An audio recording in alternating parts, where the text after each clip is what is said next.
મિત્ર, તમારી સામે ચોખ્ખી માપણી શીટ છે, છતાં તમારે શું પૂછવું છે? શું નથી સમજાતું? સાહેબ મારા 7/12 જોરથી બોલજો જરા, આપણે યુટ્યુબમાં મૂકતા હોય છીએ એટલે બીજા ખેડૂતોને પણ જાણકારી મળે. એટલે પર્સનલ ડિટેલ બોલ્યા વગર બોલો જોરથી.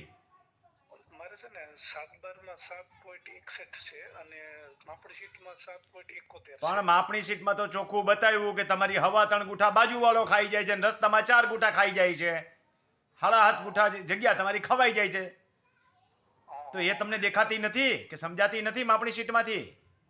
એટલે મારે વધારે નથી ને એમ. વધારે નથી બાપુ, ગામ ખાઈ જાય છે તમારું. ઈ નથી દેખાતું તમને ગામ ખાઈ ગયું? ઈ 7 ગુઠા હવા 7 ગુઠા જમીન સ્વાહા થઈ ગઈ. તમારી ઉંમર કેવડી છે? 36. હવે તો એક તો 70 વર્ષનો ભાભો બોલતો એમ કાં બોલ? પટેલનો દીકરો છો, આમ જોમથી બોલ. Okay sir. હા. અને બીજું, પટેલના દીકરાઓને ખબર નથી પડતી તો હું તાલીમ કેમ્પ આપું છું. ભૈલાની આ તાલીમ કેમ્પમાં આવો ને કંઈક શીખવા. તમારી સામે માપણી શીટ છે, માપણી શીટમાં જમીન ઘટી ગઈ છે ને તમે એમ કહો છો મારામાં જમીન વધારે નથી નીકળતી ને. ગજબ છે ભાઈ, ભગવાન બચાવે.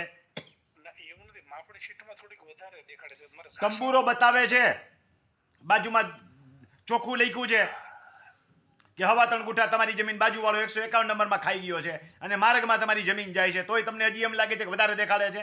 માપણી શીટ તો કંઈક વાંચતા શીખો. એમ નથી. 7/12